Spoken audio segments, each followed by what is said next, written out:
to Monday before I get to play any games. We are live. Feels good. Another episode of Tick Podcast is up. What are you guys playing right now? What are you guys playing right now? Is anything in particular, anything new, anything that recently dropped that you guys are on? I'm playing that Far Cry. Have a good time doing that. We'll Sea of Thieves here and there. Nice. I'm Sea of Thieves and Wolfenstein 2. Having an absolute blast with that. Such an incredible game. I hope more people pick it up. The story there, I'll keep it brief, but the story there could only be delivered in the context of a game. A book or a movie couldn't do it. It couldn't convey. Wait, how far are you up to? All the way. All the way. You completed it? Mm-hmm. All right. So now you see why it's my game of the year from last year. Totally get it, dude. Totally get it. That yeah. Event, I'll just say this: the courthouse. Let's just put it like that. What happened there? Yeah, it's awesome, dude. For me, I'm just playing Tekken 7 and Forza Horizon 3. Fresh up on Tekken 7 right now because it's tournament season. You know what I mean? Everybody's trying to get prepped up for that. So just brushing up on the skills a little bit and getting ready for tournament season. Nice. Yeah. What you up to, Cal? What you playing? Nothing. Fascinating. Fair enough. All right, he doesn't play any games. We get it. Cal doesn't play any games. All right. Put it down in the books, boys. Yeah. I really want to be playing my pro this weekend. I really wanted to. I want to start God of War 3. Maybe. So I did something a little fun, just to kind of mess around with people a little bit. I had no intention of getting a pro coming into the weekend. I had nothing about it, and on Friday night I was just like, you know what? It's 8:00. GameStop closes at 9, and I'll have some fun with people on Twitter. So I go and grab the PlayStation Sound, get rid of this piece of shit, and just went out to I put it to pictures, went out to the car, so I'm getting rid of it. I'm selling it tonight. Went to the store and said I need a PlayStation Pro, and so I picked it up there, and so I'm basically ready for Spider-Man. That's pretty much it. I'm gearing up for Spider-Man. I'll get God of War eventually, but later. And gotcha. But really, thank God for the X, because I would never even have crossed my mind of getting the Pro as a serious option if I didn't already have an X and haven't already been turned on to the greatness of 4K HDR. I really would never have even considered it. You're really trying to get this chat revved up in a few minutes, huh? The HDR definitely makes a difference, man. It really does. Yeah, I mean, the HDR is on the PlayStation 4 Slim. It's there, but the 4K just makes it look that much more crisp. It's really brings it on home. All right, let's go ahead. Let's get the show started. Got a lot to discuss tonight. We're going to be talking about the first quarter of Xbox, a little bit of below, how indies are leading the way for the platform, and a plethora of other things, and possibly a Q&A before we get in the show. So here we go. Welcome to the Inner Circle Podcast, the premier podcast for Xbox. I'm your host, Carol S. Kalel, with Anchorman V. Hey, everybody. B Money 101. Hey, what's going on, everybody? And Direwolf 484. Hey, everybody. Hope you're having a good time. And we are your Inner Circle. So listen, man, Microsoft, the first quarter, normally you get some games that release that are pretty big or pretty decent. They attempted to do that this year with both State of Decay and Sea of Thieves. And, out the gate, they feel like they had a positive reception for Sea of Thieves, 2 million people, and, the first day, biggest sales ever or whatever, doing pretty good in the UK, was number one on the charts when it launched, which is great because that's just retail. And, listen, Sea of Thieves, I think we've had this discussion multiple times. I'm not trying to talk about Sea of Thieves. It's just a part of the first quarter of games that they're releasing. obviously, Sea of Thieves isn't for everybody. We understand that there's a lot of work that needs to be done. I think the mechanics are there. I think the graphics are there. And obviously, it needs more variety and content. We put up, or Sam, they recently put out the roadmap for Sea of Thieves, didn't they? No, but they've Gotcha. shared an update that they fixed pretty much all the technical issues. They got the servers adjusted where they can handle pretty much any player count that players throw at them. So now they feel comfortable. The next update is going to be the content roadmap, which they are speeding some things up. Like the summer expansion is being moved to May from Craig Duncan's comments and some other stuff like that. So that should be pretty good. Should give anyone who's having fun with it right now, or maybe even has been on the fence, should be pretty happy with that. As long as they keep the content rolling, they should be good. Now, was there any details on what's in that roadmap? They've already said some things that are coming in the first expansion, like the fact that the pets feature and purchases, that's going to be in the first expansion. Ship captaincy, but they haven't really talked about what being a captain of a ship means yet. So they're going to have to expand on that. So they've given some details, but they haven't shared everything. Gotcha. Listen, the good thing about Sea of Thieves is that it's on Game Pass. So if you got it on Game Pass, you know what I'm saying, you could always go back to it if you didn't like it the first time out. I've been getting into a lot of debates about whether the game is worth the $60 or not. And a lot of people are upset because purchasing the game at $60 and not having the amount of content available. Some people feel like it's an early access title. I sort of disagree with the notion that it's an early access title, only because most early access titles don't look that good. You know what I'm saying? Like if you look at PUBG, which is basically an early access title, as much as people enjoy it, it's had a ton of updates just to get to where it is, both in frame and graphics, you know, to try to improve. And then on the flip side of that, I think also that, again, with Sea of Thieves, technically the game is playable. It's not in an alpha state. It's actually in a retail state. The only problem is that the content isn't there. So hopefully the roadmap is full of content, and my understanding is that they have some special way of producing this stuff with like some type of fast server. Did you hear about that? Basically what they talked about before, and they had shared some of this before launch, is due to the way the client works, there's a lot of stuff that they can update on the fly. Like they can release an update without having to release an update. For example, modifying the number of sharks in the water, or changing some loot, or adding small quests. They can do that without adding an update per se. Gotcha. That's basically what it is. That's pretty dope. That kind of fits into their player mission. I was reading some of the policies and such that they were mentioning, and one of the whole aspects they really try to do is they want to keep update sizes small. Gotcha. And that's been one of their biggest little points. Gotcha. Well, you got State of Decay coming out. We've seen some new gameplay trailers from State of Decay 2. And I got to say, listen, I was not on State of Decay at all. It just was something that really wasn't up my alley. Not because it's a zombie game or I'm afraid of anything like that. You know, that type of game, it's not, zombies aren't scary to me. But I didn't like the fact that the co-op aspect wasn't a continuous type of thing. And after watching some of the gameplay trailers, man, honestly, I just want to play co-op. Like, I don't even care about my own game. I just want to help people in that game. It's kind of like when I used to play Monster Hunter, and all I did was play co-op with people. Like, every mission I did going forward, I had to find somebody to play with because I didn't want to do it by myself, because I just had more fun playing with people. You know what I'm saying? Which goes back to what I said before about Microsoft and having co-op as a strength for their platform. So I think, obviously, State of Decay isn't what a lot of people initially thought it was going to be, as far as MMO type title. They went for something smaller, something more compact. But, you know, after watching it a few times, looking at some of the details of the games and hearing more on the game, even though I'm sort of not a fan of what they're doing as far as co-op is concerned, I definitely am intrigued by it. And because I have Game Pass, I think I'm going to play it. B, what is your thoughts on that?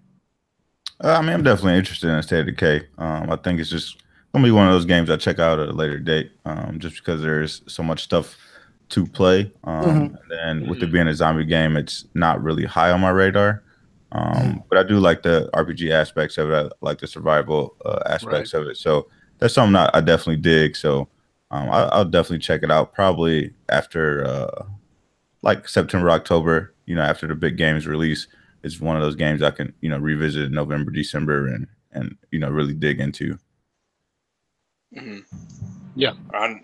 You couldn't pay me to pick up this game. Oh, for God's sake. I can't.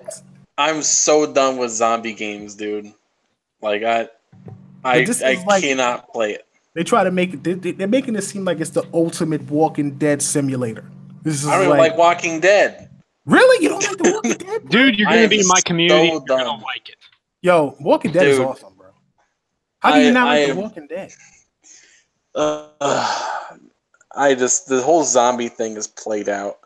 The thing is with zombies, when zombies were introduced, the Night of the Living Dead, it was supposed to be an allegory for our fears, and there's a lot of philosophy behind zombies. And if you look at the evolution of the zombie genre, and you look at locations, where you basically would place zombies in places where humanity didn't feel safe necessarily, where back like in the 60s, it was, okay, everyone's moving to towns and moving to cities, and so Night of the Living Dead is way out in the country, in the middle of nowhere.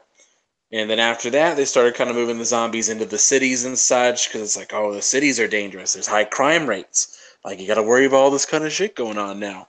And so what they'll do, so they put it in the cities. It's like, okay, maybe the outskirts and stuff are fine.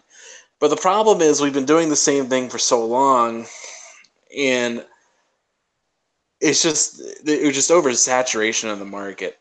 Like, not just games, but there's so much zombie media. We just need a break. Like, just bury zombies for 10 years. Let's do something else, and we'll come back to this. Look, it's just so played out. I'm just tired of seeing it. I feel you though. Listen, I'm not gonna lie. I'm tired of the zombies genre too. I'm not gonna lie.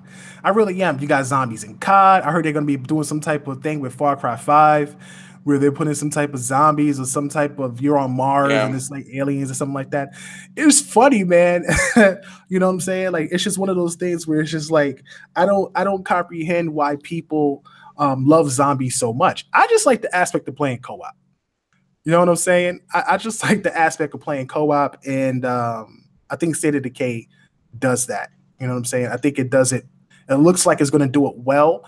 Graphically, initially, I was kind of disappointed when I first saw it, because one of the things that I said, like when I first saw PlayStation's, what's that game? The Day game? Days Gone. Oh, Days Gone. Yeah. When I first saw Days Gone, I initially was like, man, this game looks great, but it's definitely a third-person sort of survival action adventure type title, which falls in line with a lot of Sony's games. And I felt like after watching that and the way that game interacted, it was supposed to be, I don't know if that game was supposed to have co-op aspect to it or not. I can't remember, but it felt like you played with someone, like it was you and a partner. I was sitting there saying to myself, man, State of Decay gonna have to update their graphics. like if you try to compete in this genre, I'm looking at this game like they need to update their graphics. And then after seeing it, I was sort of disappointed. Like, man, they're in trouble. You know what I'm saying? But State of Decay was never this major AAA big budget game. It wasn't like that with the first game. It's not going to be like that with this game. I think they've put more money into the infrastructure of the game and making it a bigger world, more interactive, more zombies, more variety, dynamic storylines. You have the co-op aspect to it or whatever. But overall, it's still just a single player game, because again, with co-op, you're not getting any of the progression of the person you're helping. You're only getting the items, and the leveling of the character that you're using and whatever you find in that person's world. So really, when you go back to your world, you're still playing your own game. You're still playing a single player game, because you have to build your game and build the world and progress through the story or the narrative of the game sort of on your own. You can get help, but that doesn't help them. So, look, it's still there. We'll see what happens with that title. But listen, right now, the first quarter, it hasn't been good for Microsoft. You know what I'm saying? At least critically, it hasn't been good. I think that a lot of people expected more from Sea of Thieves, and because it didn't hit the way it was supposed to hit, a lot of people are disappointed in that. I think State of Decay has better luck. I truly believe that. Me personally, I love Sea of Thieves. I can play Sea of Thieves until I'm level 50, and hopefully when the DLC, when the next update comes out, I'm a captain and I can, take command of a ship as a captain and whatever. But for the most part, the first quarter hasn't been as, I guess, as big as people expected because of Sea of Thieves and some of the indie titles that sort of got looked over, PUBG, sort of updating itself and things like that. So, obviously Microsoft needs some work, but I think after PAX and seeing what they showed, man, I think indies is going to be the big thing for them this year, unfortunately. So we'll definitely discuss that in a bit. B, listen, Spider-Man is coming out, God of War coming out on the PlayStation side of things. I know you guys are excited for that. But what are you looking forward to on Xbox for the rest of the year? I mean, for me, I'm looking for Ashen. I'm looking for Below. The Last Night. Hopefully Ori, drops this year.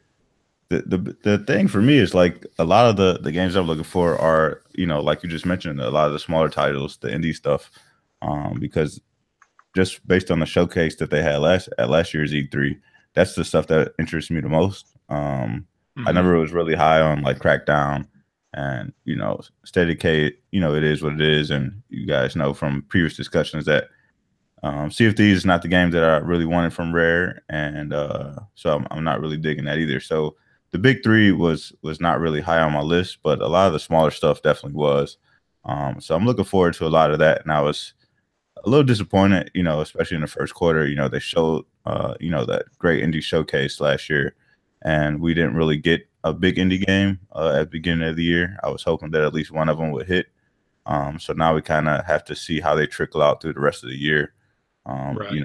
They've showed Below at PAX East, so hopefully that's releasing soon, maybe right around E3, and then that'll kind of kick off the whole indie releases. Because when you think about it, like June to July, August is probably when you want to release, because it looks like September is getting packed every other day, and then October is the big month. So you definitely want to release in that small little window. So it'll be interesting to see when the rest of these games release. Yeah, I think you. Pardon me, can't talk. I think June, July, August, like one, maybe even below, do it, and it's available right now at each moment. And then, here's The Last Night in late July, and then, here's Ashen closing out August. That works really well, and they might be smaller titles, but they look like they're going to be extremely good. Ashen in particular looks a lot bigger than the initial pitch back in 2014. So I think having those three games back to back to back like that, you get a lot of positive talk, you get a lot of good critical reception. It helps have a good summer. Yeah, I think especially, we've been asking for many years to bring like the Summer of Arcade back. Right. And even if they don't, bring that brand back, they can bring something similar back. And I think, if you have those marquee titles like that in there, it'll really kind of showcase your summer. Yeah, for sure. Yeah. Absolutely. Especially with all the work they're doing on game preview, like the Darwin Project and Deep Rock Galactic. And I know Black Desert Online is supposedly coming extremely soon. So, like you said, even if it's not Summer of Arcade per se, they can roll out a lot of these indie or smaller titles or game preview titles and get lots of talk going that way over the summer. Right. I mean, listen, you got something, Hank? Yeah, I mean, for me personally, I'm actually looking at something else entirely. Like, I'm not, like, for the next little bit there, I really don't care about the indie games coming out, but all these games that were supposed exclusives from last year are now making their way over. No Man's Sky is coming. Hellblade's coming out next week. Mm-hmm. We're getting what was the other game that's headed out? We're getting Crash Bandicoot, now Spyro. Mm-hmm. Well, Spider's gonna hit in September, but you know what I mean there. I'm like, okay, cool. Like some of these games, like hey, games I was gonna wait for a sale. Now my game share partner's picking up, so I was like, I'll play it on Xbox, I guess. But like now, like if these games had come out last year for Xbox, wouldn't have been so bad last year. Now it's kind of like, it's better late than never. We spoke about this before. Microsoft obviously had a terrible 2017. This is the reason why people feel so upset or so people feel like Microsoft hasn't done anything as of late. Listen, waiting almost 15 months for your next AAA title obviously is going to bother. I won't say 15 months. What am I talking about? We had games beginning at the end of last year with like Forza and stuff like that. But waiting for your next big title to come out of first party obviously is very frustrating for some people. And when you cancel games like Fable, even if people might have been on the fence about it, it still was supposed to be a major title. It was a lot of money invested in that, and it looked graphically impressive. You also had Scalebound, which was one of the games that I wanted the most, and that got canceled. So yeah, 2017 hurt the brand, it hurt the image, and yeah, it hurt 2018. I think that, for me, there's a ton of games that I'm looking forward to coming out on the platform. We've spoken at a plethora about what Microsoft has and what they plan to do going forward, and on a whole bunch of different shows. I hate to repeat myself for the new people that may be watching and stuff like that, but the way Phil tried to restructure the Xbox and what they're trying to do, I'll talk about that next. But the way they try to restructure it and what they're doing now, as far as gaming is concerned, is a thing that casual people don't know. I said this on Twitter, and obviously you get responses, and people are like, nobody knows what's going on. This is why we feel like Microsoft needs to come out and have some sort of roadmap or some sort of press conference where they're sort of giving fans reassurance, because waiting for E3 and then not getting what you expect is not good. And honestly, as much as we are Xbox fans and as much as we love the brand, one of the issues that we have is that if Microsoft continues down the road where you're seeing more support for Windows 10 and not enough investment in first party, not enough investment in AAA titles, then yeah, you start to question, why am I with the brand? You know what I'm saying? Like, I love the hardware, don't get me wrong, but then you sort of start to think about rearranging, your priorities as far as titles. You know what I'm saying? Who are you going to put your money? What are you going to invest your money in? And that's what a lot of these guys are doing. People who might not be hardcore Xbox guys, you're starting to see them make that transition and jump to the Switch or jump to the PlayStation and stuff like that. So it becomes a thing where Microsoft really needs to be aware of what's happening with their hardcore base. And I say it all the time. The hardcore base is what's going to keep you going. If you lose the hardcore base, you have nothing, and then you're out of luck, which is why I never liked the idea that them going into PC was the smart thing to do. I never liked that, and that's what they're doing now. So if it's working for them, Godspeed. I hope it continues to work for them, and we see the investment, but we'll have to see, man. We're a long ways off. We'll see what happens. Moving on. So Microsoft obviously has been working with Capybara Studio, and they recently came out and but Capybara has Below at PAX East. Now, we've known about Below since I think Xbox was announced, bro. Like, it's been so long since we've had any information on Below. I actually thought it was silently canceled.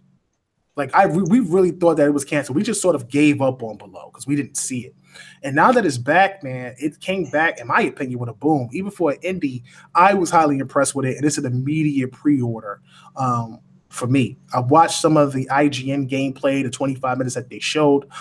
I thought it was pretty cool, but they changed a lot.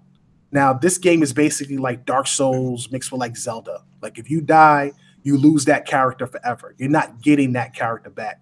And you have to go back into the dungeon to find the body, to recover your stuff. But the dungeon...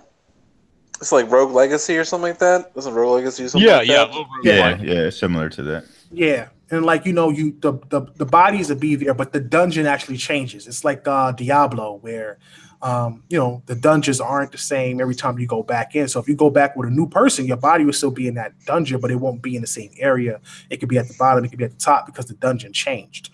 And then you have to recover your equipment or start over if you can't find the body and try to find all equipment all over again, which is just insane. So one sequence was really cool was when he fights some of the monsters and he gets hit and he starts to bleed out.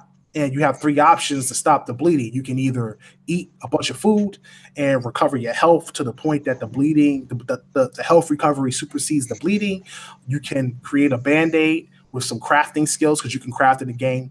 But what's really dope is that if you're near fire, you can take a knife out, heat the knife up, and literally burn your wound closed. I thought that was awesome. I mean, that wasn't in the original game. I never saw that. So that clearly is something new. And I thought that was really cool because it gives you a lot of options to survive. But they definitely need to show more. I don't know of any other game that does something like that. Yeah, that's different, right? I haven't seen that. Like he's dripping blood and he runs over to like this little rock and he starts to fire whatever. And then he puts his weapon away, and all of a sudden you see him take something out. And he's like in the fire, and he takes it and he puts it on himself, and he screams in pain. And then you just see the bleeding heart, like the red heart, stop bleeding, and he basically, burns the wound closed. I thought that was just really dope. I thought that was awesome. Yeah, that's pretty awesome. Yeah. So look, man, it's a really dope little indie title. It was supposed to be this big indie title that was a part of the Idea Xbox program way back, but I'm glad to still see it. Be honest with you, I feel like Microsoft should lock this up. Like it's been known to be coming out at least timed exclusively for Xbox for so long. I feel like they should lock this thing up because it's taken so long just to get on a platform. What is your thoughts on this? Why bother? Like really, I'm just kind of wondering, like, why would they bother wasting money on just getting exclusivity on this? I think it'd be really cool, man. Don't. Microsoft has done extremely well with indie titles. If they've done extremely well with anything, it's been these smaller games. Ori and the Blind Forest, Cuphead. I can't really think off the top of my head. There's a few others. That is true. Like they give them a lot of attention. They give them a lot of shine. Yeah, they do really good with some of the indie titles that they came out. They had they had the Time game a couple of years back where you could rewind time, and that was exclusive for a bit. Like they've always had Braid. Yeah, you got Braid. You got Asher coming out, which is also another indie title. Yeah, like dude, there's a lot of games that Microsoft does extremely well with in the indie space, and Below just seems like one of those games that truly is something that if I was them, I would try to lock up. Because if that game was a success, you could easily fund the second one immediately. You know what I'm saying? And have another hit indie title on your platform and stuff like that. If not, just buy the studio outright, which is what I would have done a long time ago because that's a really good studio. But again, that's neither here nor there. I just think that it would be a good pickup. Y'all don't think that would be a good pickup? You think it's not worth the time? I don't think it's worth buying the individual game. Like if they're in the market to buy Capybara, go for it because like they prove they have talent and they can pump out these kinds of games. But wasting the money on just buying one game at this point, a game that's 5 years old in terms of the media attention. That is true. Sorry, B, go ahead, man. I cut you off. No, you're good. It would be different if like the initial reveal was, maybe a year ago and it had like this whole buildup of hype. Then possibly, you go over there and try to lock it up. But I think since it's been revealed and it's been out there for so long and it's kind of has to come back out and reintroduce itself, I don't think you need to purchase it because you got to see how it's going to do in the market. There's so much content to consume these days that depending on when it releases, it may not be high on everybody's list. So I think it's definitely going to be a special game at the end of the day, but it might not be worth the purchase outright. Yeah. Well, we'll see. Sam. I'm going to sort of echo B's thoughts. I'm kind of halfway between that and Anchor's thoughts. Like, the game needs to reprove itself. It was announced before Cuphead, and Cuphead came out. It's still not out. Phil has even joked on Twitter that he's sort of been poking Capybara about that, the fact that there was sort of a race going on there, and Cuphead clearly won that race. So they need to reintroduce themselves. They need to establish themselves. We don't know what the details are regarding this exclusivity deal. We don't know if it's just permanent console exclusive like Cuphead was, or if it's timed in some fashion, or if it's even coming to Steam. As far as I'm aware, we don't know the details of that. So what I would say is just wait and see. If the game's a smash hit, all right, maybe walk back in with the checkbook, see what's going on there. Like, hey, how you guys feel about a multi-game contract, since it does well? If not, okay, maybe take it on a slower basis, that sort of thing. Right. Well, I mean, listen, the last time we spoke to them, Microsoft had some type of timed exclusivity. It was supposed to launch first on the Xbox platform. That was the last thing we've known. I don't know if that deal is still in place after all this time. But listen, it would be cool if they made some adjustments and locked it up. That's just how I feel. I feel like this year is a year where, again, Phil spoke about games that they have in production. It's going to take 2 years, 3 years, and this was sometime last year, which I think they already started, probably in late 2016, going into 2017. So it's obviously going to take time for these other titles to release. I think we'll get one of the new titles in the fall of 2019, and then the rest of those other titles will probably come out on both the end of the Xbox One X and the beginning of the next generation console. So it's one of those things where Microsoft, at least for this year, needs to lock up titles that are going to be good. And I know that the studio is really good in this game. Playing it's really good. Like, trust me, I've played the game before, so I know how good the game is. I just don't know what the story is. That's the defining factor of the game for me, what the story is. But if it's supposed to be like some Zelda roguelike type title, hopefully it turns out to be pretty big for them, and it does this job, because I know a lot of people's been wanting this game for a very long time. So, listen, this sort of segues into what Microsoft has going for 2018. We talked about how the first quarter of 2018 might not seem like it's been a very successful first quarter for Xbox because of the limited amount of titles they put out. They try to put Sea of Thieves out to be that big blockbuster title. It hit like a boom, but obviously fizzled a little bit because people aren't happy with the content production. There's still a lot of people playing the game, though. I can see that when I look at Twitch and Mixer and stuff like that. So there's definitely a lot of people still playing the game, but people are definitely looking for the content. The next big title coming up for them is State of Decay, which again, it's another $29.99 title. It's nothing big AAA title until the end of the year. But as of right now, that's the next big title up, and a lot of fans are excited for that, both in Xbox and PC. But what I'm learning, and the same thing happened last year, what I'm noticing is that a lot of the titles that I want are actually some of the indie titles that they showed from last year. Black Desert, which is something that really is exciting to me. I love MMOs. I'm actually about to start to play Terra again because my homeboys are starting to play and they're trying to get me into the game. And I'm stuck playing one character because it's the only character that's relevant to the type of characters I play with. And then you also have games like The Last Night, which no one's talking about. When I first saw this game, I was completely enamored with it because I was expecting some 2D side scroller, and they just flipped the script and really added some real graphical detail to the game. No one's talking about this game, B. I don't know why nobody's talking about this game, and I feel like we need to get these guys on the show somehow, some way, as soon as possible. You know what I'm saying? Yeah, I definitely agree. I think it was definitely the darling of that indie showcase last year. They definitely showed it a lot of time. And the game looks amazing, man. Just the art direction and the colors that they use, it really, is going to pop on the X. That's one of the things that the devs talked about, was that the game is going to run in 4K.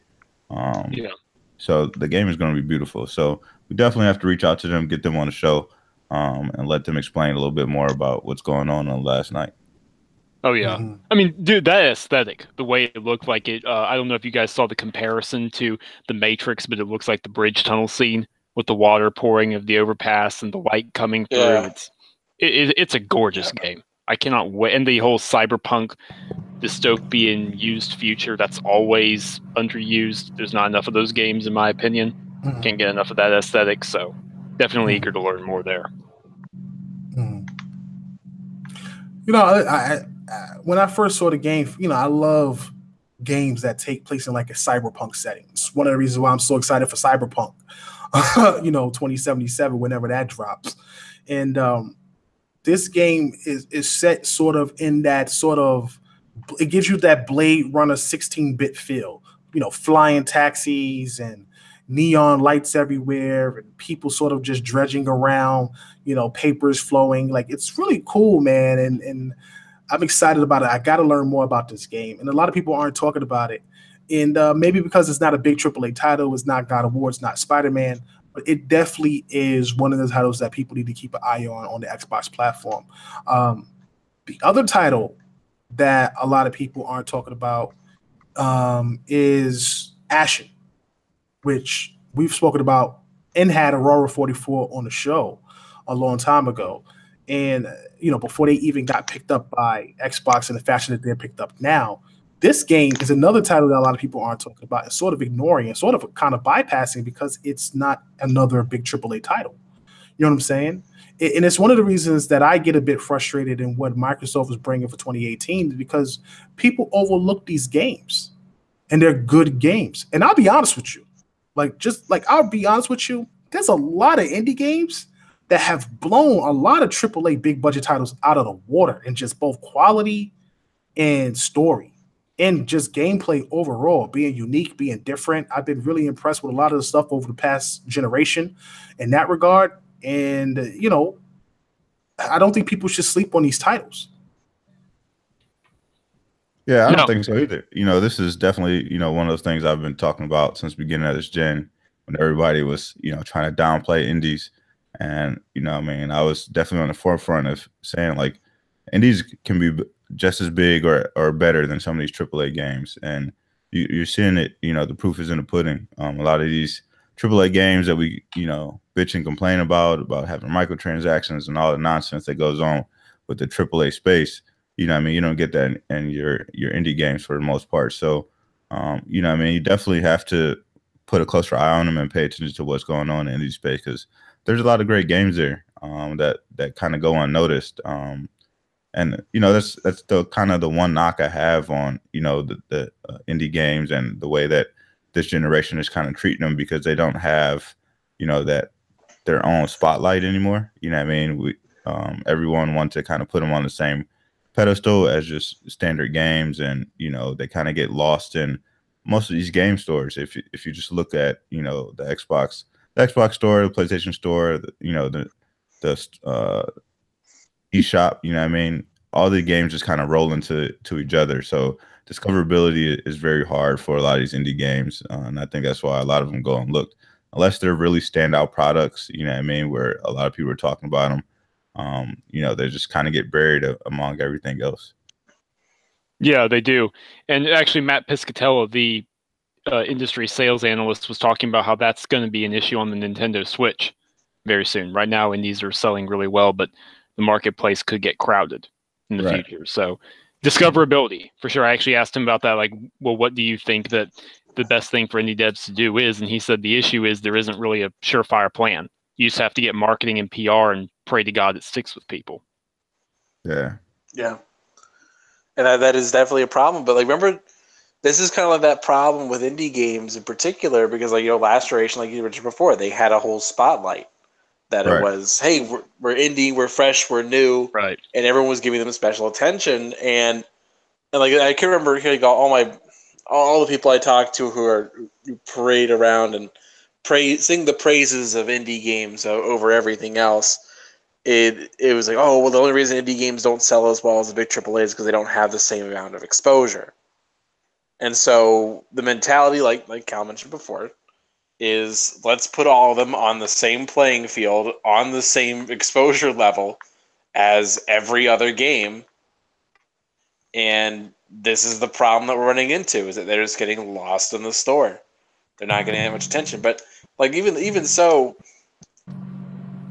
I think that the indie game thing is great. I really enjoy how they are getting this much attention, but they aren't really like getting that extra attention.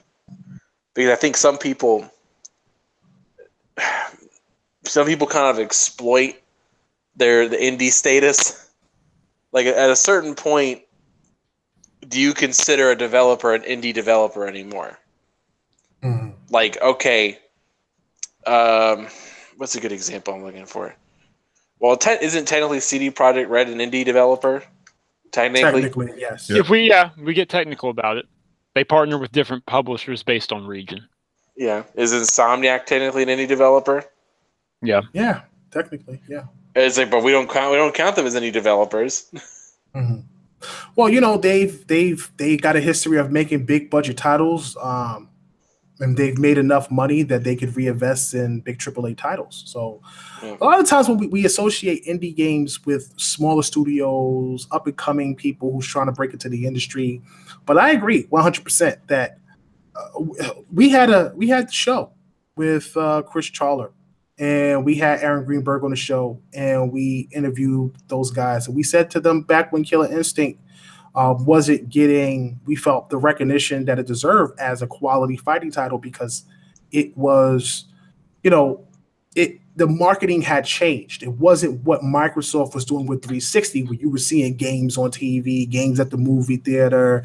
You would see these commercials running and flowing.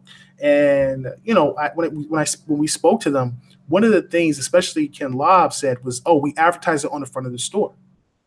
I'm like, that's not advertising the title on the front of the store is not getting people to go out and buy the system, because you have this excellent fighting game on the system, because it's not being shown on television. It's not being shown on, you know, your social media app or your social media program or whatever commercials is running. And same thing with the indie games. We keep begging these guys to bring back what is the Summer of Arcade, but they changed it to the Spring Showcase or whatever it is. Spring Showcase, first of all, just doesn't have that feel.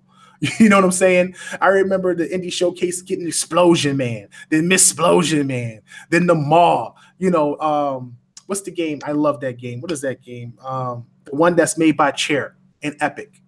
Oh my God. When you run around with the super suit by the end of the game. Oh, I know what you're talking about. What'd you say, B? Is it Shadow Complex? Yes, Shadow Complex, which is one of my favorite indie games of all time. And you know, listen, it's one of those things where I discovered those games on 360 because indies had their own section. When you couldn't afford that big AAA title, you would look at these indie games. And now that they just throw them all in the store as if they were the same, yeah, you're right. It overshadows some of the things that you're looking for, because you're bypassing it, looking at the next AAA title that's sitting right next to it. Far Cry 5 is sitting right next to this little $19 game. You're not looking at that $19 game. You're looking at Far Cry 5. You're clicking on it. You're looking at what the pre-order status is. You're looking at what you're getting. You're looking at how much it costs. What are the bundles? No one is giving those games attention because they're not being advertised correctly. So, you know, a game like Below, a game like Ashen, a game like The Last Night, they really need to be advertised better. And hopefully Microsoft will heed that and try to really start putting these games that really should be at the forefront of what they're doing, considering we have to wait for their next big exclusives. You know what I'm saying? Because right now you're in a dry spell. You're in a period where you've laid your foundation, you've built your hardware, and now you're working on first party. Casuals know nothing about what you're working on. Casuals don't care about what you're working on. People who don't have Xbox don't care about what you're working on. Gamers only care about results, and they only want to see what's coming next. So if you don't show what's coming next, then people are going to move on. So it's really important that Microsoft really starts to present some things. I'm hearing big things coming out from E3. I'm hearing a lot of things coming out from, you know, that E3 is supposed to be big. It's going to be some big knockout the park show. I don't want Microsoft to overhype anything, because every time they do, we wound up getting disappointed. But hopefully they really had something to show and everybody is ready for it. I just think that this is, highlighting a couple of indies, some of the bigger indies that you have coming during the Inside Xbox. It's like a perfect segment for that show. I know they're gonna like kind of retool it a little bit. It's not gonna be what we saw initially. So I think if you add a segment to where you can kind of highlight 2 or 3 big indies that you have coming, or just something that you want to shine a spotlight on. I think that'd be perfect segment for Inside the Xbox. It debuts once a month, and it allows some of those games to kind of be put towards the front a little bit, and then it gives it more of a nationwide exposure, so more people will more likely click on that via social media, Twitter and whatnot, to check out what's going on the show. So that allows it to have a little bit more exposure than just throwing it in the store. Absolutely. Right. I would agree with that, especially because even in that first debut episode, which had its problems, they were already focusing on getting developer stories and talking to developers and doing that. So you just have a 5 to 10 minute segment. You showcase 1 or 2 different indies a month, and you get some of the developers there to talk about their inspiration, to talk about even simple things that we would probably already know, but the average gamer tuning in might not know about. Right. Well, listen, we'll see what happens. E3 isn't that far away. We got the team heading out there. We also have a team that's in PAX East. So shout out to the Iron Lord podcast. And here's a question. Here's a question. Since we're talking about E3, a lot of people are bringing this up to me, and they're asking me, "What do you think?" And I'll pose the question to the group here too. The question is, do you think Phil is going to show long-term projects, not just like okay, what they've been doing, where it's just like, hey, here's what's coming out in the next year, and right? Then Not show the you next that 12 much. to 18 months. What's the titles that are probably going to end up being next gen? You mean like, do you think that he's gonna start showing out like, okay, this is a game that's not coming out for a couple of years, like don't expect us anytime soon, but we're breaking out the good stuff for you, so you guys will leave us alone. Quit saying we don't have any games. I feel like this is complicated. This is a really complicated thing, to say the least. And Nick and I are actually going to be writing about this with some help from an unnamed guest at this moment when we do our E3 predictions for Microsoft. But I feel like they have to with Fable. That's what I'll put. Everyone knows Fable's happening. Eurogamers reported on it. You had the Reset Arrow leak. Everyone knows that a Fable reboot, big single-player RPG, is happening. So just do a 30-second teaser. Just, hey, yeah, it's coming. Playground's working on it. Got something good coming for you guys. Yeah, I think that'll probably be like the furthest extent that they show. Like you may see a teaser. Like that'll be like a great, oh, we have one more thing at the end of the show. Just show a quick teaser, show that's in development, and then, kind of go from there. As far as like showing like a trailer or anything, I don't see them doing that. I think we'll still see like, what you'll see in the next 12 to 18 months. And that's really about it. But I would enjoy to see, one or 2 teasers at the end to just let me know that there's, something further down the line. Right. Like you could even do, as much as we don't like them, like you could do a CGI teaser for Fable. You could have like a knight or an adventurer with a sword, and he's crawling through a jungle or a forest, and you see a dragon come over the cliff, and then the logo comes up on screen. Fable, developed by Playground Games, coming in the future to Xbox. There you go. That's it. Microsoft, if you're listening, I just made your commercial for you. You remember how everybody was so hyped when they saw the Final Fantasy VII remake, and Cloud was like walking, and he had the sword? That's all you need, man. Right. Yeah. May not be the best example in terms of how it's worked out, but in terms of presentation, yes. Right. Absolutely. Right. Yeah. Like I think what they need to do, at least in terms of their showcase, is if they're gonna do a teaser like that, it's got to be with something. You can't do anything brand new. You can't do like, this is a brand new franchise, that kind of thing. Like, we better have long trailers.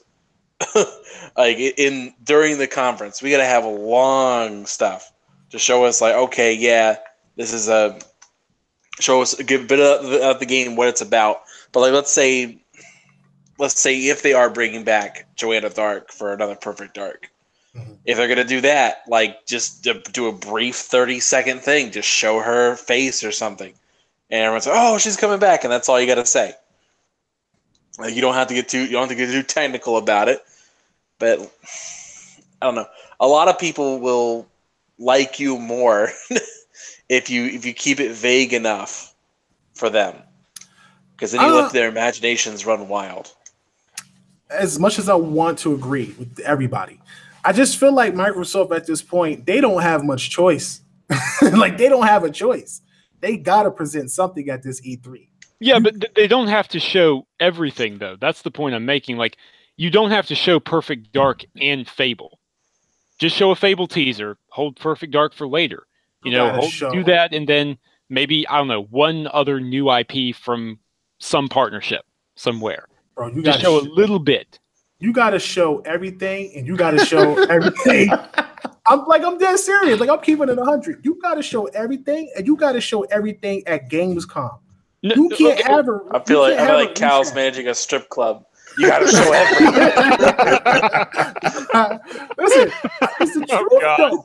No, but it's the truth though. Microsoft, if it was a strip club, Microsoft got to show everything. People just tired of coming in there, watching you dance with your clothes on.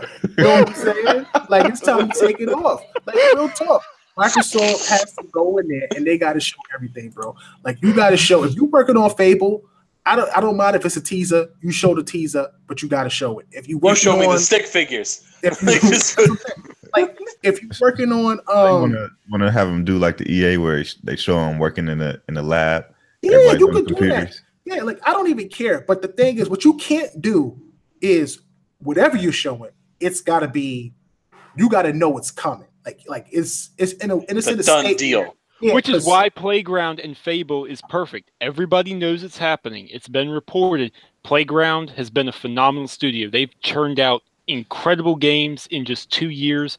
They've been hiring a bunch of high-quality devs. They can have faith in Playground. That's what I'm saying. I disagree that they have to show everything. They just have to show something in the future for fans to look forward to. Fable or Perfect Dark, and I'm leaning towards Fable, and then one new IP. Yeah, if they show me 2 things, I'm happy. Right, exactly. I'm in the exact same boat. Let's clarify that.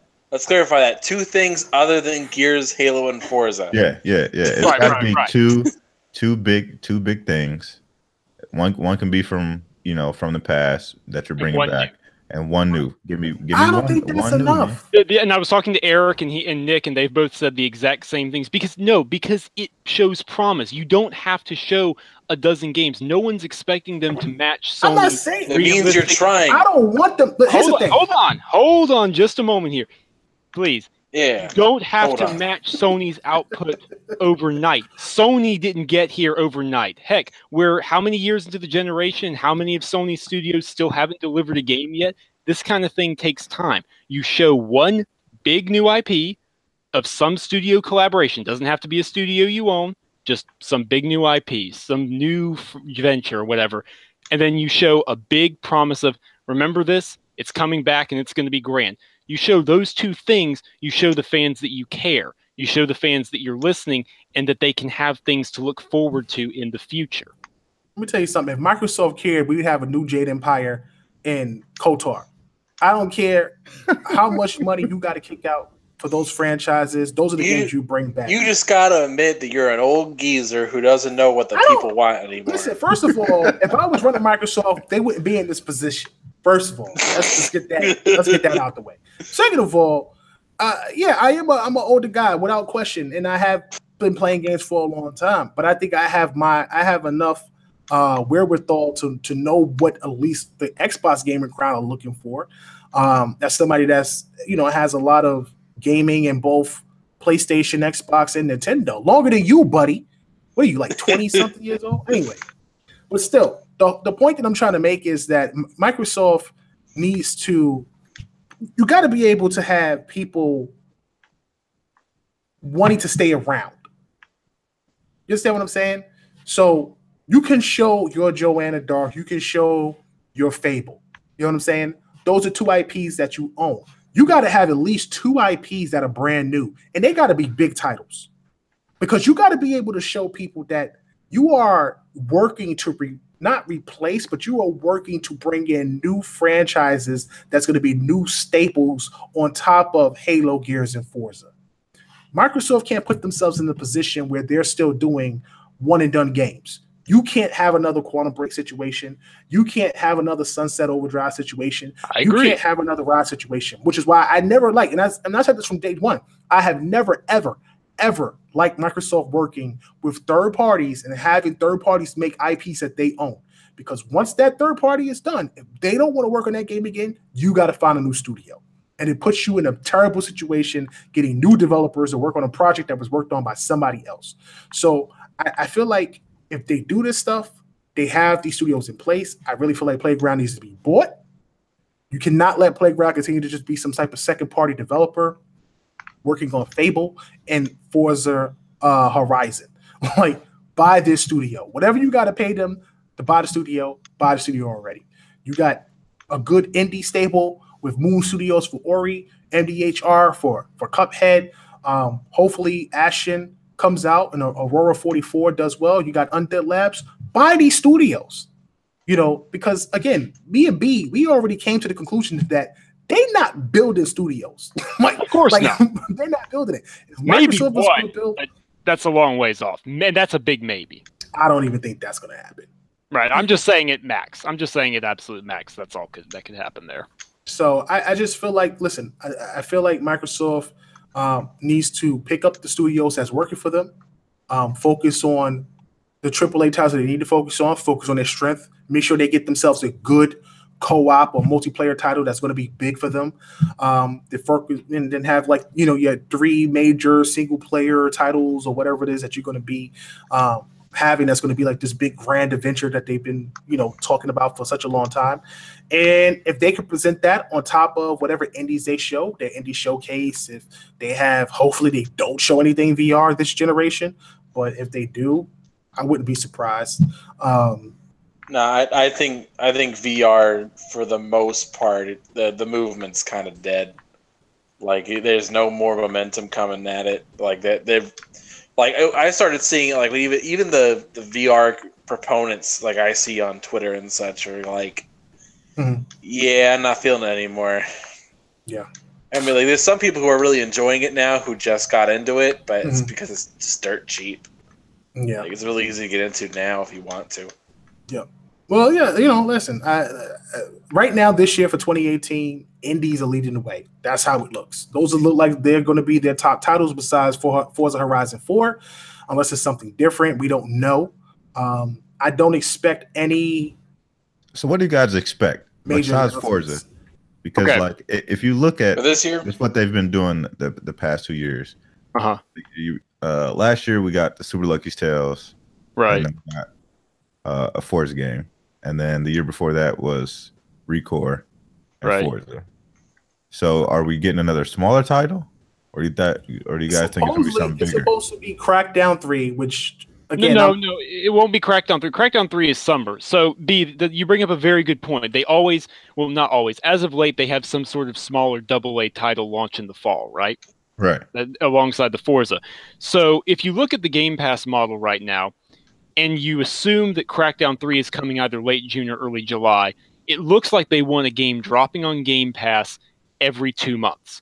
Because every 2 months, that deals with the clowns who go, oh, I'll just subscribe for a month and then I'll unsubscribe. No, because if you got a game dropping every 2 months, at least, every month would be ideal, but at least every 2 months, that keeps people from unsubscribing. So you got Crackdown 3, that drops, let's just say, early July. Then you got Forza Horizon 4, that drops, late September, right? Man, September's getting crowded. So that would mean something has to drop in November, right? Elder Scrolls 6. Hey, dude, if that happens, I will eat my ex, and then I will go buy another one immediately. Okay, if they manage to get that exclusive. But marketing deal, sure, if it happens. But so that was a very long-winded way of me saying I think you're absolutely right. I think they'll have some sort of new AA type IP dropping in November, most likely. That makes sense. Yeah. I don't know, man. I think Crackdown's going to come out in September. Forza comes out around September. They may have I think Ashen comes out around that time as well, like maybe October. Nobody wants to be around Red Dead Redemption, bro. I mean, Red Dead. Not does Red Dead come out this year? Red Dead 2, right? Yep. Yeah. Well, supposedly. Red Dead 2. We'll find out. Nobody wants to be around Red Dead. And something else got pushed. I think Rise of the Tomb Raider, wasn't it as well? Nobody That's wants September. to be September. No, Rise of the Tomb Raider is September. Listen, nobody wants to be around these big third-party games. I know that much. It's the reason why you see God of War and these games. No, dude, there's something really creepy about it this year, though.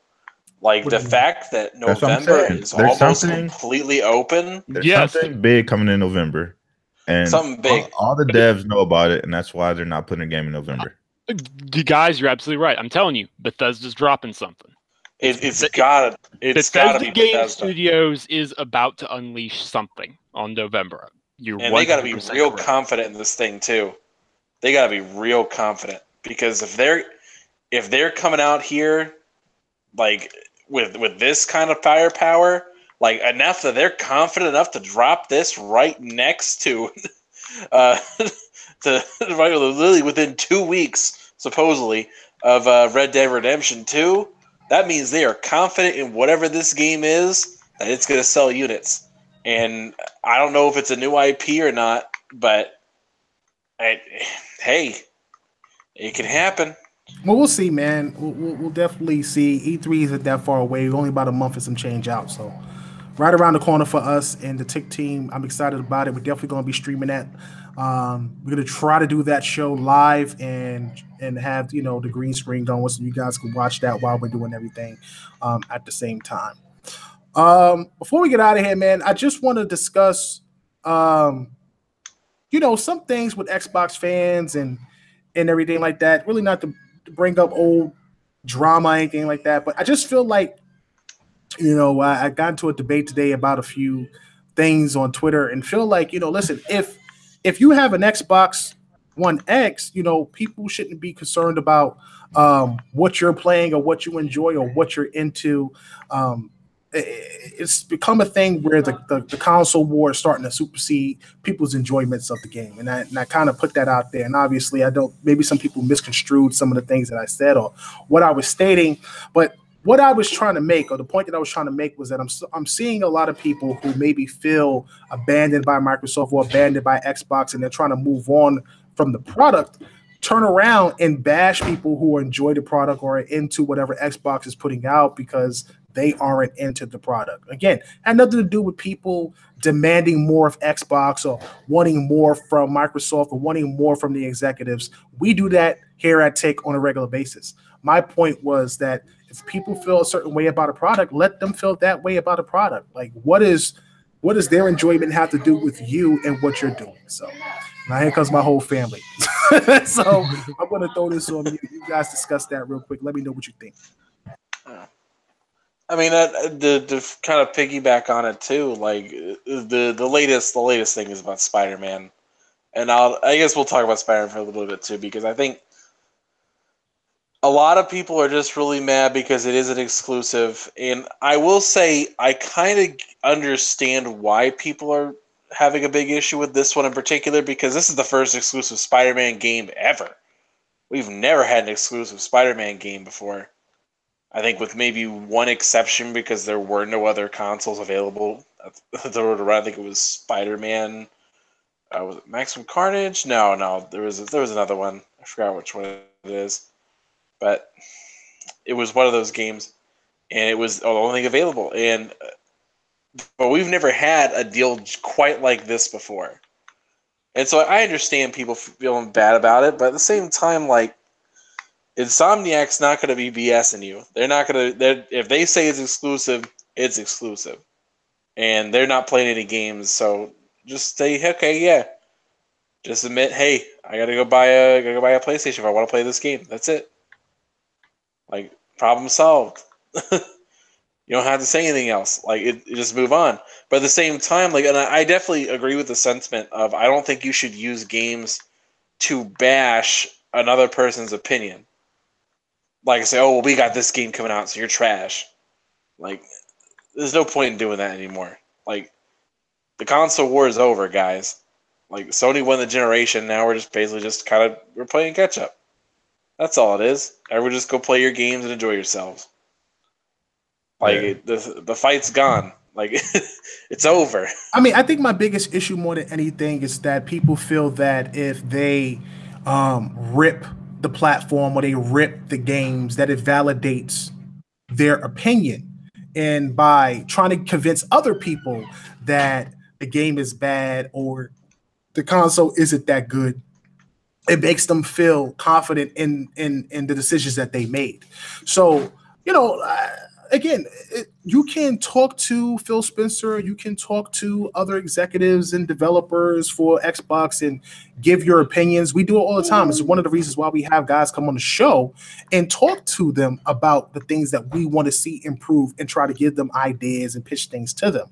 But at the same time, and I hate to use this analogy, but what you eat don't make me crap. If I could put that in a better way. You know what I'm saying? What you enjoy is what you enjoy. What I enjoy is what I enjoy. Don't impose your negativity on me and join my conversations and join the things that I'm praising and that I like, because it disturbs you that I enjoy these things. You know what I'm saying? So that's really my biggest gripe and some of the things that I was talking about on my timeline. It's unfortunate that we're in that space. And with anything and most things, it's become that it's become like that as of late because of the console war. And it's unfortunate that we're not even talking about games anymore. It's become this thing about resolution and platforms and who has what and what sold what. It's disappointing, man. And again, some people misconstrue what I said and try to twist the things that I'm saying. And again, that's not what I said. But at the end of the day, what you're going to get from me is always positivity and truth. And that's what we do here at Take. So listen, that's going to be it for tonight's show. We're going to try to do a Q&A. It's midnight. We got a lot of people in here. We're very appreciative of everybody, stopping in. As always, if this is your first time here, make sure you give us a thumbs up. Please subscribe. Again, we're one of the few Xbox shows that try to keep it as real as possible. We have obviously varied personalities and varied opinions, but we do love the platform and we see a lot of potential in it. And hopefully people will stop on in and hear some real logical truth from some real Xbox fans over here at Tick Podcast. So again, we'll be back next week with another episode of the Inner Circle Podcast at 10:30. Hopefully we can get this thing to start on time. I can never get this show to start on time. I do apologize for that. As you can see, children, wife, it's a madhouse in here. So yeah, it can get real busy. But we're gonna try to do a quick Q&A, maybe 4 or 5 questions, and then we're gonna go ahead and head out here. So thank you again for the support. We'll upload this on iTunes. You can follow us on iTunes at TIC Podcast as one word. We have it on Google Play, as well as a few other apps like Stitcher and Podbean and things like that as well. So make sure you support and tune in tomorrow for the Iron Lord Podcast. I'm your host, Kelroy SKLO, the last son of Planet Xbox, where Anchorman B Money 101 and Direwolf 484, and we're off this planet. You guys have a good night. Peace.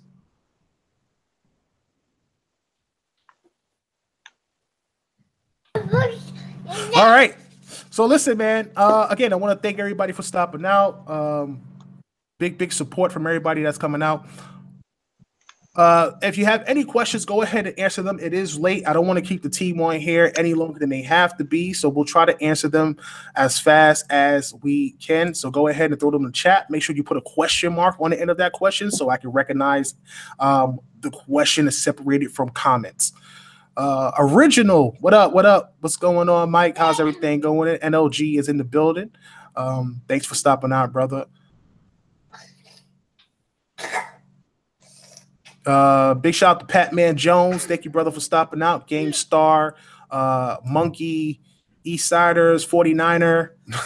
That's a pretty cool name. Hey, what do you guys think about what Xbox is going to show with that original Xbox stuff that they're teasing for Inside Xbox? Not a damn thing. Oh, more backwards compatible titles. A big batch of games. Like, I'm not sure why people are forgetting this, but Phil outright said last year at E3 that due to licensing, it was going to take a lot longer to get different games ready for OG back compat. So they were just going to do less batches, but they were going to do bigger batches. Man. So it'll be a big batch of games. Tick Podcast broke that story. I don't think we get enough credit. I don't think we get enough credit for the work we do. We had Mikey Berra on the show back when was it be? Like 2016? Yeah, 16. We had Mikey Berra on the show. We broke Xbox BC coming, bro. And that they were working on it, pretty much. You know what I'm saying? You can check out that video right now in our interview section. We don't get enough credit. We don't. People supersede and bypass because we're not very big. But, man, we put in work for Xbox. And, listen, I don't think Microsoft is going to have anything. I just don't think this Inside Xbox show is as big as they make it out to be. It's disappointing that it's not. I feel like they should make it more than what it is, but I get that they don't. All right, so we got the first question to come in. Ed Torres, thank you, brother, for coming in. He's been here since the jump, so very, very appreciative and grateful for the support. He says, "What about the reaction? What would the reaction be if Xbox locked down a Batman game? Media gamers." It will be about the same reaction as a Spider-Man game. They'd be like, "Why? This is I feel like BS." I wouldn't even want them to lock down Batman. Yeah, I wouldn't want them to do Batman either.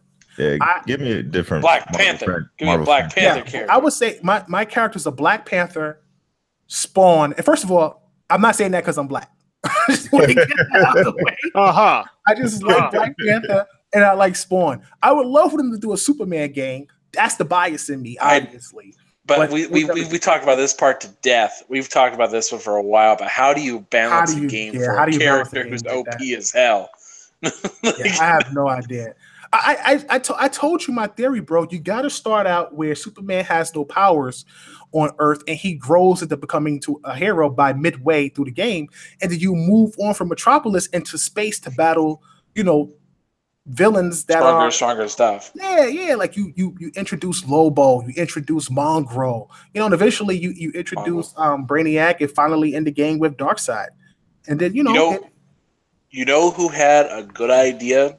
I mean, I saw this from Mr. Eric Jackson, who put this out there. Someone else, he picked it off of somebody else, but he kind of fleshed out the topic. A Doctor Strange game. That'd be like different.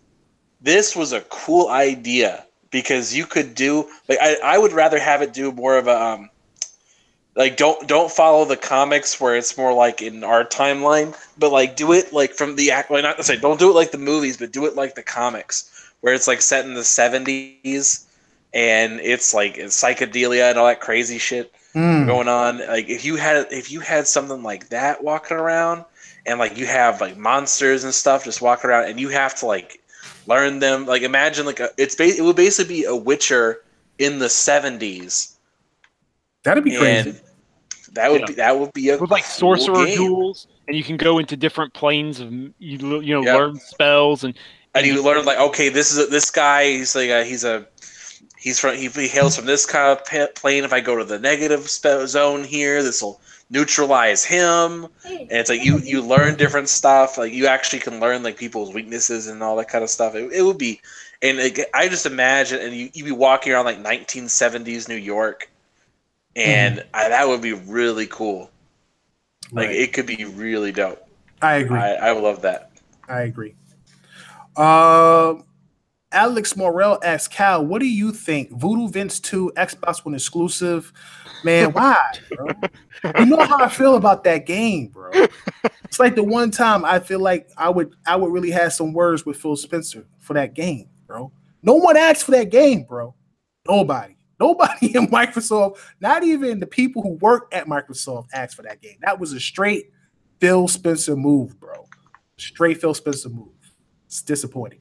The GameStar 4K says, what do you think you will see at Microsoft's biggest E3? I don't know. I hope it's a new Western RPG because they sure do need one. I think if the question for the record, the question is, what do you think they're going to show, not what you want them to show. What I think they're going to end up showing, I think for this E3, I think what we'll get at least at least one retro thing that they're bringing back. Probably 2-3 new indie games. An announcement about Games Pass. I would also not be surprised if they announced that with Games Pass from now on, you get a free you get gold for free with your subscription to Games Pass. I would not be surprised. But I expect them to show a lot of what's been rumored with their big marketing push. I think you'll see the debut for sure. of Borderlands 3. I think Cyberpunk will be a major player this year on their stage. Cyberpunk on the X, geez. Yeah, I mean, I think that's going to be a large part of their show. Yeah, for sure. For sure, because even if they don't have those games ready right now, it's like you've got the world's most powerful console. You get all these devs to show off their games on, games like Cyberpunk. Absolutely. Right. Okay. Next question is, do you guys think the rumored Gear spinoff is a survival horror game? I hope not. I hope it is. I hope so. I hope it is so they make Cal play it. Yeah, same. Yo, why are y'all trying to get me to play these horror games, bro? Because you're making such a big deal out of it. Bro, I don't do horror. Y'all never Alien Isolation isn't even that scary, dude. I don't care. I don't play horror. I don't do Your jump nerves scares. are what's gonna kill you. Your nerves are what kills you in that game. Do you want it to be a horror game so Cal needs to play it? First of all, how y'all gonna make me play something? I don't understand this concept. I will make you a deal. If you play the I'm first not making hour, no more deals with you. If you play the first hour of Alien Isolation, I will leave you alone. Nah, I'm not making no more deals with you. You tricked me in the last deal. Luckily, I won that deal. I'm not entering no more deals with the devil. That is not happening. That was a bad deal for me. Thank God Phil Spencer made the right choice and made the Xbox One X $500. Or I'd be playing Alien Isolation right now. All right. But we'll see. Let's see here. Louis Shark says E3 announcement digital trade-ins. Not happening. Why? Why not? I feel like Games Pass exists. Not with Game Pass. Yeah, Game Pass exists. Yeah, that's that. Yeah, like that. Imagine that system too. You technically would own the game on a temporary license, and people trying to sell that. Like the system at that point would be pushing it. Like I don't think it would happen, but it would be kind of tough. Yeah. But to answer GameStar question real quick, why is Rare Team not excited to make a sequel to games for the fans want?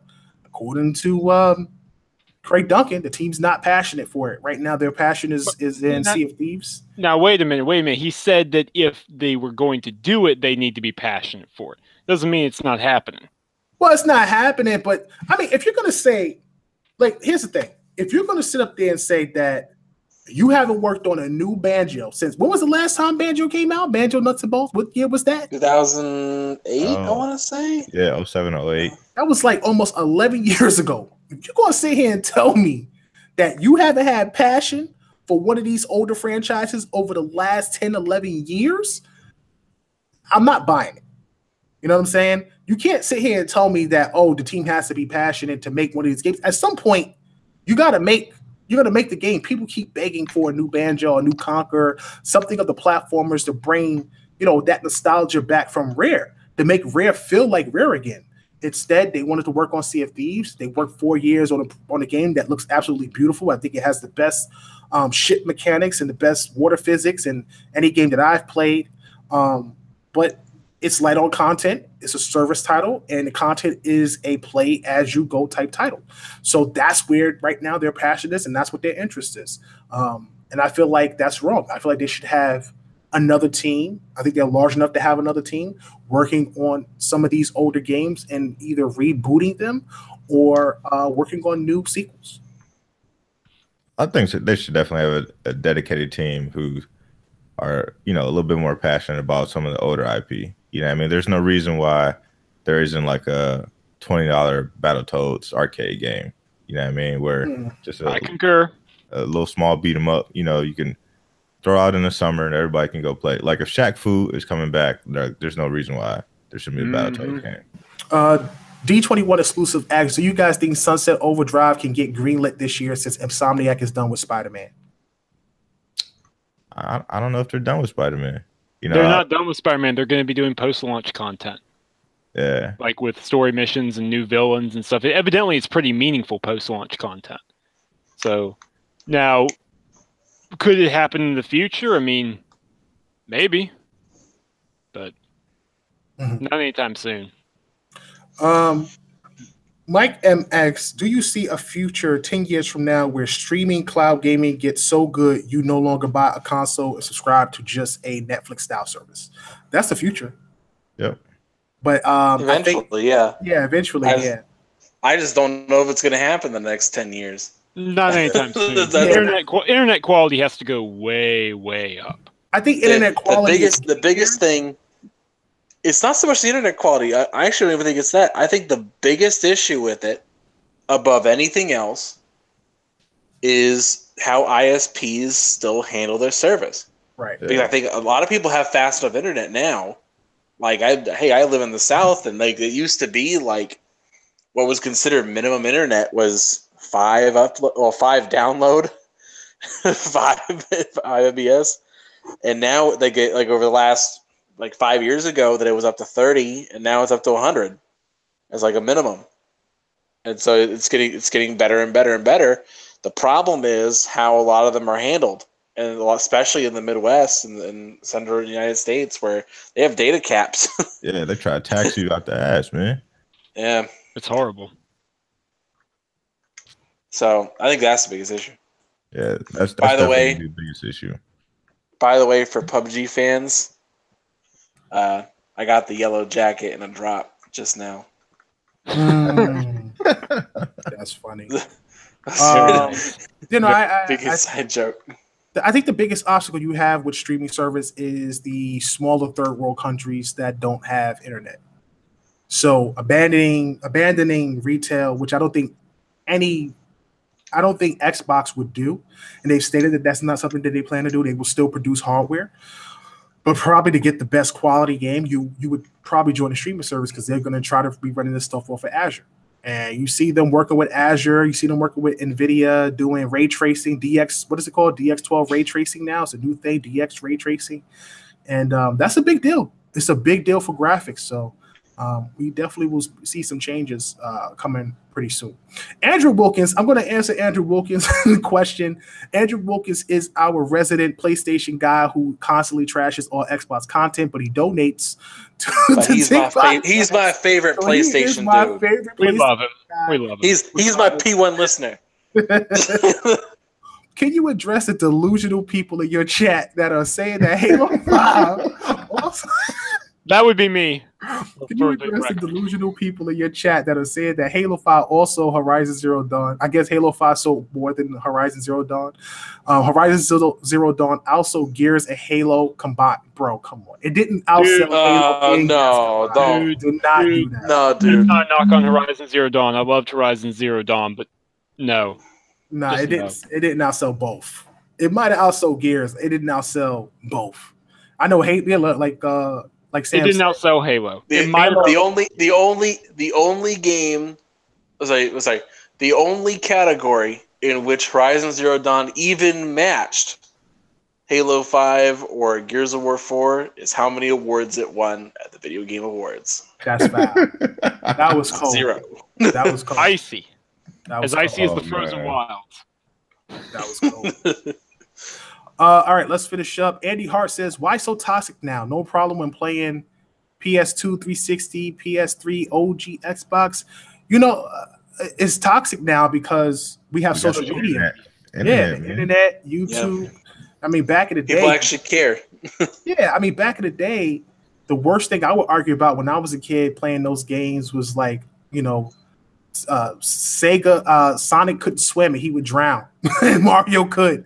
Or Nintendo's books had color and Sega didn't. You know what I'm saying? Like, it was minimal, man, when you were a kid. It wasn't that serious. You would tease the Sega guys or Nintendo guys would get teased or whatever. But nowadays, it's personal. people getting their information taken off the internet, guys getting swatted, Videos made about them. Yeah, videos being made about them, lies are being spewed about certain people. Some guys are hardcore fanboys, some guys aren't. It's insane. And the reason why is because we adopted this whole concept that corporations are people. Mm. And what you buy is a reflection of who you are. Mm. And they created this kind of mentality where you associate yourself with what you, and there's a idea that this corporation is a living, breathing person to associate with, who makes up my identity now. And when you don't like what I like, you are insulting my identity. And this is the that you major fanboys in the group, that if someone dislikes what you like, that they have to go after you. It is an obligation for them to defend their identity. Mm. Gotcha. Yep. All right. Okay. Wow. I didn't realize there was so many people still here. Chief Tommy, I gotta ask Chief Tommy a question. Shout out to Chief Tommy, big supporter of the show, very down to earth, level-headed gamer, and very honest. Do y'all think Rare's big update will be successful? I think it won't be. Their Sea of Thieves timeline is pretty bad. I hope I'm wrong. I'll leave this to Sam. What do you think, Sam?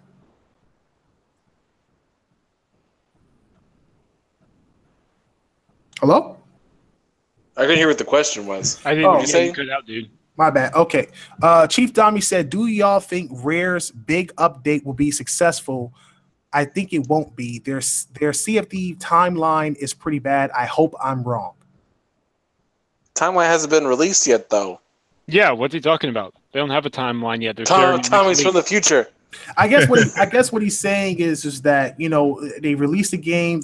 The game didn't have enough variety and content for people to play, and nobody wants to wait. They want this content now. So the timeline isn't appealing to people who want to continue to play the game. People may lose interest.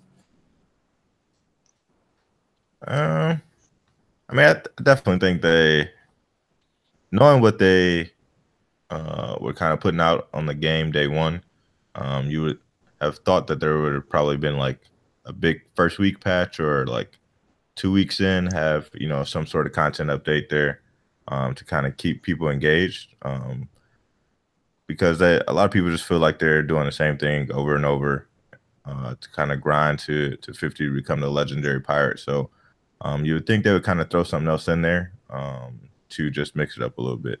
So maybe that's what he's talking about. Mm-hmm. GameStar asked, when will we have Phil on the show? Probably never again. I've been asking Phil for like 4 years to come back on the show. Phil is big time now. He no longer needs to come on the show. He doesn't need the grassroots no more. Yeah, no more. Yeah, they don't need the grassroots no more. They're corporate once again. So they're back at IGN and Major Nelson. Or I could have just pissed Major Nelson off and he made a contract to only have Phil on the show. Major Nelson does not like Tick Podcast, I think, because we got Phil on the show before he went on Major Nelson's show when he first became the head of Xbox. I think that's one of the things that he doesn't like about us. And then also, IGN. Like we were really one of the first people to get Phil on a podcast, which was really impressive at the time. That was a big feat for us. So I don't know, man. I talk to Phil often. I DM him. He responds. What was really cool, I guess I could say it now that the Xbox One X is out. But a long time ago, I had tweeted him this tweet right before the X got announced, and I was like, I was hearing rumors about the PS4 Pro, and I told him, I said, listen, I don't care if it's a $500 console. If you guys make another console to compete with the PS4 Pro, I will buy it, as long as it's really powerful. And I remember him saying to me, I hear you. No worries. This is exactly what he said to me in the DM. I'm going to post that DM the next time we do a show. And literally about a couple weeks later, they announced the Scorpio. And I was like, wow, that was crazy. And I don't bring the things that I talk with Phil about up in chat, because that's kind of like a personal thing. I try to make sure I don't mess up that trust. But me and Phil, we have dialogue. It'd be crazy sometimes. let's see. I'm gonna go ahead and hop down to the bottom to see if there's anything. Doc Wiz asks, well, if you can't get Phil, can you get Matt Booty? I will definitely try to talk to Matt and get him on the show. Right now, Yeah. I'm actually go ahead. So begins day one of the quest for booty. Right now, Vic always brings the booty. right now, we're setting up a date to have what is his name? I'm sorry, give me 1 second. Let me just look. Nick Lang. We're gonna have Nick Lang on the show. Nick Lang is the executive producer of the Forza series. So he's gonna be coming on the show. We're just trying to lock in a date and get that out to the higher ups to make sure we can get that locked up. But we're gonna be talking to him about Turn 10, what they got planned, what's going on with Forza, and try to figure out what's next for Turn 10. So we'll have him on the show as our next big guest, and then we'll continue to work our way around the Xbox community. Any other major questions?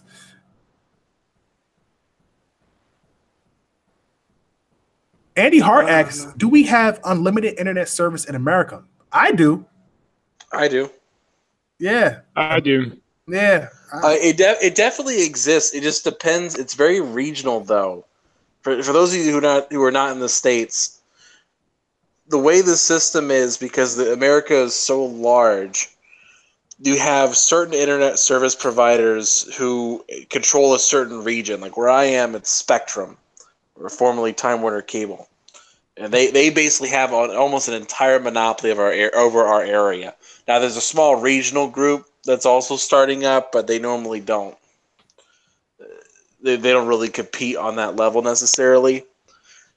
And so, but then you go to like Texas, and they also have a monopoly. I don't know who the person is out there right now, but it's like they have a monopoly as well, and they can dictate prices. But they also set up like data caps, like in Oklahoma. I know guys who have like you have a 1 terabyte package, and once you go through a terabyte of data for the whole month, then you run out. You can't use anymore. And a terabyte for a gamer, like if you're just talking game downloads, that's maybe enough for 1 or 2 games a month, and then streaming, which chews through data, especially if you're doing 4K streaming.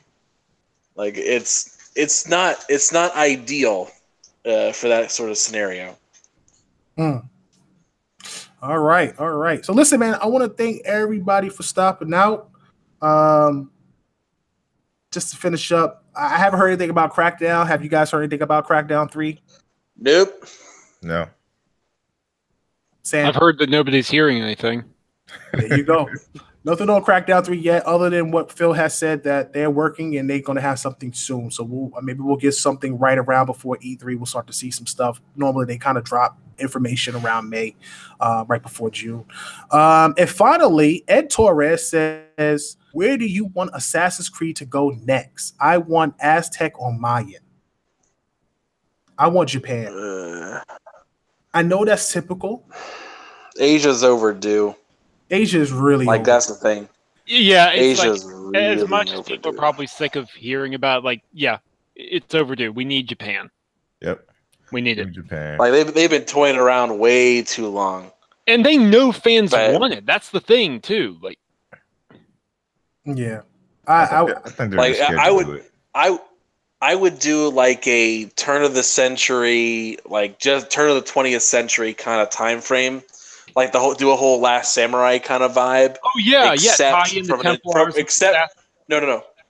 except from an entirely different standpoint, like where you're doing your ninjas essentially, where what's happened is you have I'm totally gonna butcher the history behind it because I don't care at this point. It's too late for me to care. Mm-hmm. What you would have instead is that you have your main character. Maybe he is a samurai and he's like loyal to the emperor or whatever. And the Templars have taken over the government and have invited the Americans over with Teddy Roosevelt, who would be a Templar, who sails in with a white ship diplomacy and just kind of parks all these people and introduces guns and all this other kind of stuff to the area. And so now, all of a sudden, like your character gets ousted and has to basically become a ninja, and because you cannot compete with guns, and so to completely avoid it, you have to use old school stealth technology and do a whole ninja versus samurai kind of vibe. Bro, you talking about assassinating an American president?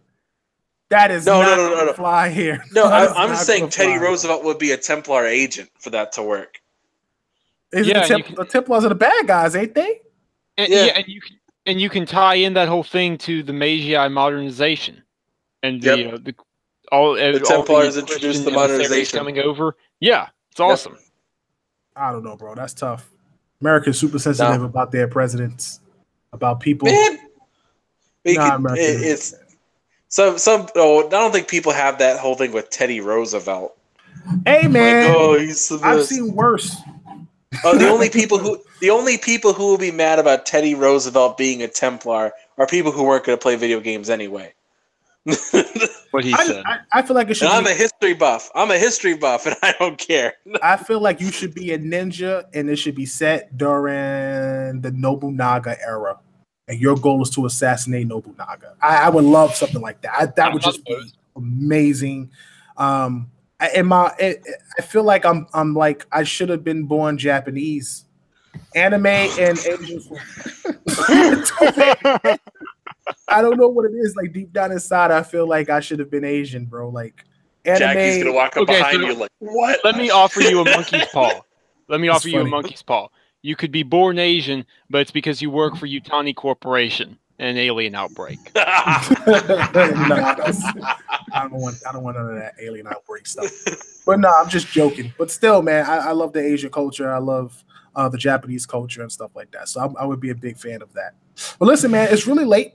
I want to thank everybody for hanging out with us. 44 people watching. We maxed out around 65. I'm very grateful for the support. Make sure you go ahead and subscribe to the channel. Again, Tick Podcast is the premier podcast for Xbox. We do have 3 other shows, but they are all multi-plat shows. Anchorman runs Multiverse on Mondays, which talks about comic books. And by the way, guess who hit me up, Anchor? Who wants to join the team? Clowns. Oh, yeah? Yeah, Clowns is going to join the team. That's what's up, man. And he's big on comic books and stuff like that. So it's going to be really cool to have him a part of Tick. So make sure you check out Multiverse on Mondays. Anchor, what time is that? 8 o'clock? 8 o'clock Eastern, baby. 8 o'clock Eastern. East Coast time is Beast Coast time. If you want to hear about movies, comic books, anime, and multi-plat games, this is the show for you. These guys have done some great interviews. They've had wrestlers on the show. They've had developers on the show. Great group of guys, great cast. Really awesome. Make sure you check out Iron Lords tomorrow. Funny group of dudes, man, talking about everything from Destiny to Nintendo Switch. And then make sure you check out 2XP with Fame Entertainment and the Dallas Man. Nicodemus has returned as well as those guys debate with Mamacita on Xbox versus PlayStation. We try to do this Xbox versus PlayStation debate show. So if the fanboys out there who want some fanboy content, you can check out 2XP and get all the fanboy nonsense you want over there on Fame Channel, or wait for the upload here for the edited version, because we try to keep it professional here at Tick Network. So that's going to be it for tonight's show. Make sure you support TICGN.com. We'll be back next week with another episode of Tick Podcast around 10:30. I'm your host, Kelroy SKL, with Anchorman V, B Money 101, and Dire Wolf 484, and we are off this planet. You guys have a great night. Peace.